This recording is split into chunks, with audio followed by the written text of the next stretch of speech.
Chips. If you can't stop eating them, that's just what the makers are after.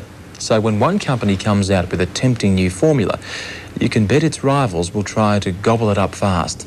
Phil Carey tells us about the latest crunch situation in the crispy industry. This is a sort of David and Goliath story about a basic food group, the potato. More specifically, the chip. Now, you're probably saying there's nothing tricky about a chip, but that's where you're wrong. The temperature profile is probably one of the most important issues. John Testoni takes his chips pretty seriously. He's one of the founding 5 partners in the Sydney-based Kettle chip company. And when it comes to potatoes, they're pretty much purists. It's in that profile that we create our hardness. Took us about 2 years to actually get it right. So it's not really a case of just dropping them in and cooking them the way you would at home. No, it's no accident. Kettle chips are different from other chips in a number of ways. The boys at Kettle have worked hard to keep a hands-on approach in their cooking process. They're preservative-free and use a high-quality oil. I think it was that there was the opportunity to create a top-quality potato chip. It's a humble product. Very humble indeed, yes, humble's a great word. And so the idea was to try and make something that was really a cut above, a class above.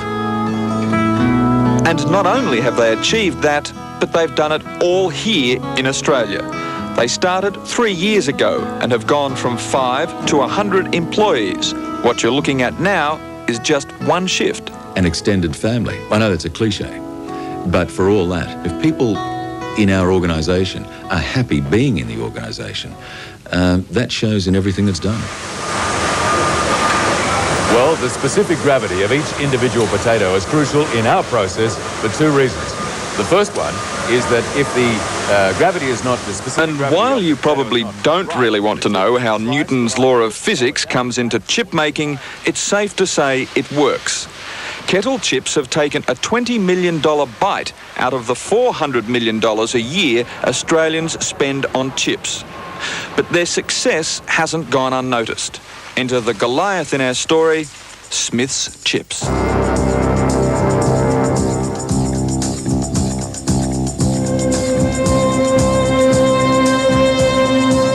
Yes, a few months ago, from here at Coca-Cola Amatil headquarters, the American corporation that owns Smith's, they came up with this, the country kettle chip. I would have thought that they would have had more genuine creative input than that.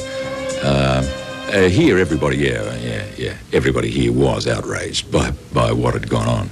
Not only outraged, but fighting the use of the word kettle, the kettle chip boys are in court with Smith's at the moment. The legal result, of course, will be decided by the judge. As for kettle chips' future in the marketplace, one of them's made by Smith's and one's made by the Kettle Chip Company. And in the tradition of the Pepsi Challenge, we mounted our own comparative test. The kettle chips are on the left of your screen, marked A, and the Smith's Country Kettle is marked B. I prefer B. It's a bit saltier than A. Right. But so far as tasting more potatoey, I think they're pretty much the same. Nice and crunchy. Nice and crunchy? Yep. Okay. Slightly more. Could I taste another one? Most certainly, yeah. More taste. These ones are nicer. Yeah? Why is that? They're crispier. Crispier? And which one would you say would be... Well, one thing that was clear after a few minutes of our own taste test, it's a science. Amateurs should not embark on such projects. Secondly, the chip market is tough and sophisticated. I think we've got something that's really good, and I think people accept that. And in a way, it's probably a bit cheeky of me and us in general to say, well, okay, let's see how you do go against us.